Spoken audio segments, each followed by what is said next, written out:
इसवी सन 1700. दख्खनच्या आकाशाखाली तोफांचे आवाज घुमत होते. किल्ल्यांवर किल्ले पडत होते. औरंगजेब हसत होता. त्याला वाटलं आता मराठा स्वराज्य संपलं. पण त्याला माहित नव्हतं इतिहास स्त्रीच्या निर्णयानं नवं वळण घेणार आहे. त्या राखेतून उभी राहिली एक राणी, छत्रपती ताराबाई. राजाराम महाराज गेले.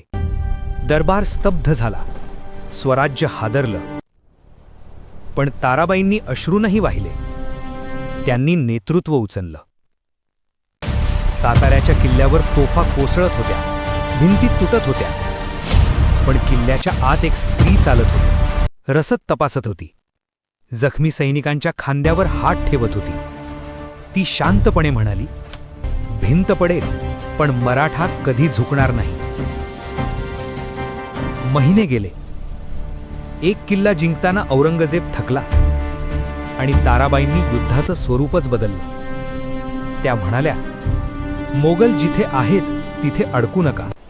मोगल जिथे सुरक्षित आहेत तिथेच घाव घाला. क्षणात मराठ्यांच्या घोड्यांच्या टापांनी माळवा हादरला. गुजरात पेटला. मोगलांची रसद तुटली. छावण्यात भीती पसरली. औरंगजेब दक्षिण जिंकत होता, पण मागे त्याचं साम्राज्य हातातून निसटत होतं. तो एक किल्ला जिंकत होता आणि ताराबाई दुसरीकडे 2 ठाणी उद्ध्वस्त करत होती. रात्रीच्या अंधारात मराठ्यांचे छापे पडत होते. ब्रह्मपुरीत बादशहाची झोप उडाली होती. हे युद्ध तलवारीचं नव्हतं. हे युद्ध बुद्धीचं होतं. इसवी सन 1707. औरंगजेब गेला, पण स्वराज्य उभं राहिलं. कारण ते तलवारीने नव्हे, धैर्य, निर्णय आणि दूरदृष्टीने जपलं गेलं. आणि त्या निर्णयाचं नाव होतं छत्रपती ताराबाई.